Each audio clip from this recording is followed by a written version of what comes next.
Good morning, children. Now today we will start chapter 14 of your history book, that is March Towards Freedom, and the time is 1917 to 1947. Children, Gandhi and the Indian national movement. The British government understood that they had to appease the nationalists to some extent by granting some of their suggested reforms.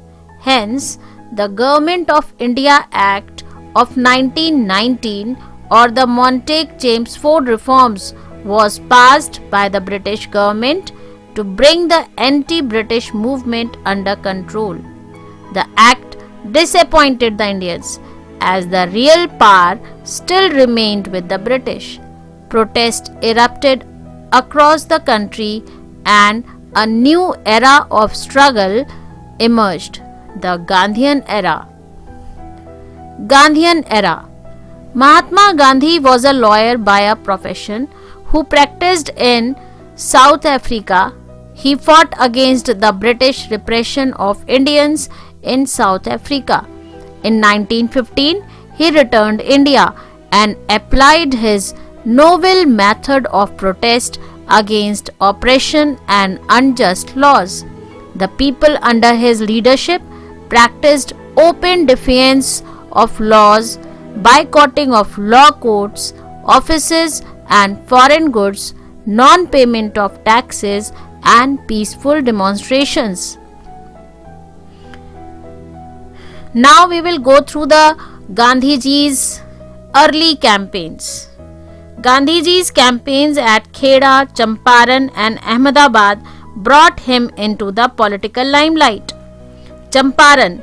Gandhiji led satyagraha against the British officials exploiting the indigo farmers at Champaran in Bihar in 1917. His method of resistance was based on non-violence and he was successful. The British authorities were forced to pay compensation to the peasants. Kheda. Gandhiji then fought for the demands of the peasants in Kheda, Gujarat, who were against the increasing revenues and taxes imposed by the government because the crops had failed in 1918. Once again, they got success. Ahmedabad. The workers and mill owners in Ahmedabad locked horns in 1918. Issue was increase in payment. Gandhiji undertook a fast until death, which made the mill owners agree to the increase in wages. In this way, Gandhiji did a lot, and then in the year 1919, Rowlatt Act was passed. The Rowlatt Act, passed in 1919, empowered the British government to repress all kinds of political activities, arrest anyone without a warrant, and imprison anyone without a trial. Following the act, many leaders were arrested and imprisoned. This was a clear violation of the civil rights of the people and it led to a storm of discontent. It brought Gandhiji to the forefront of national movement as well as that of the Indian National Congress. Jallianwala Bagh Massacre 1919. To oppose the Rowlatt Act, Gandhiji gave a call for a nationwide strike on the 6th April 1919. The leaders were arrested, including Gandhiji. On 13th April, people gathered at Jallianwala Bagh for a peaceful protest against the arrest of their leader.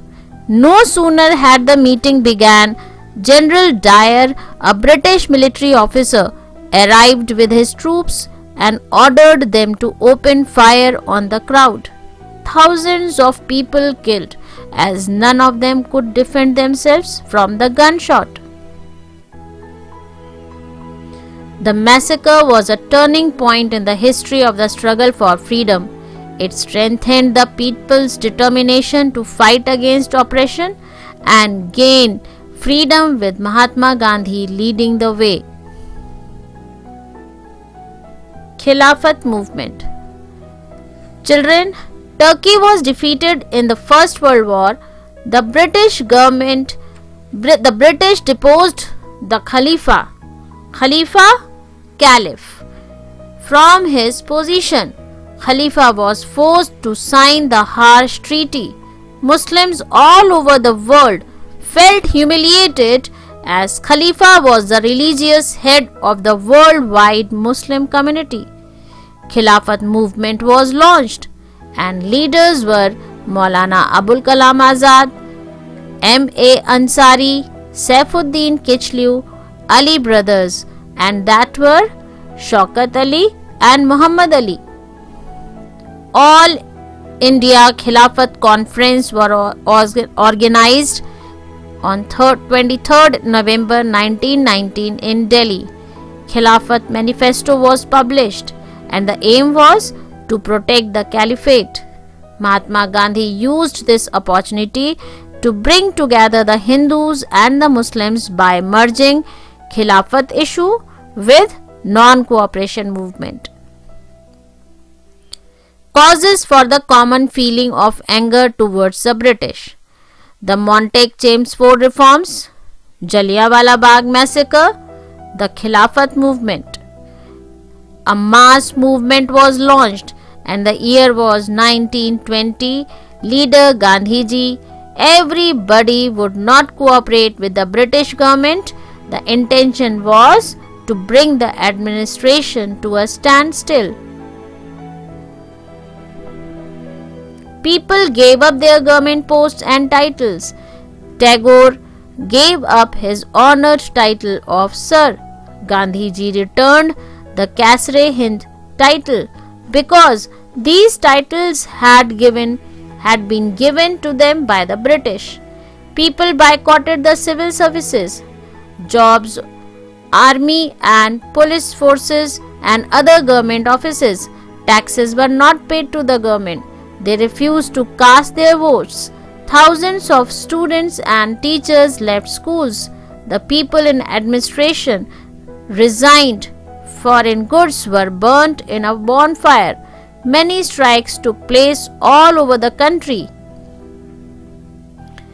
Then, calling of the non-cooperation movement. Why it was done? The movement led by peasants in Chauri Chaura, a village in Uttar Pradesh, turned violent. On 5th February 1922, an angry crowd set fire to the police station and 22 policemen were killed. Gandhiji called off the movement after this incident as he was against violence. He had always emphasized on peaceful and non-violent protests. Now children, I'll tell you about the significance of the non-cooperation movement. It was the first mass movement. People from different sections participated in this movement. Spread of the spirit of nationalism and political consciousness. It made the people bold and patriotic. Hindu-Muslim unity. Unity grew after merging the Khilafat movement with the national movement.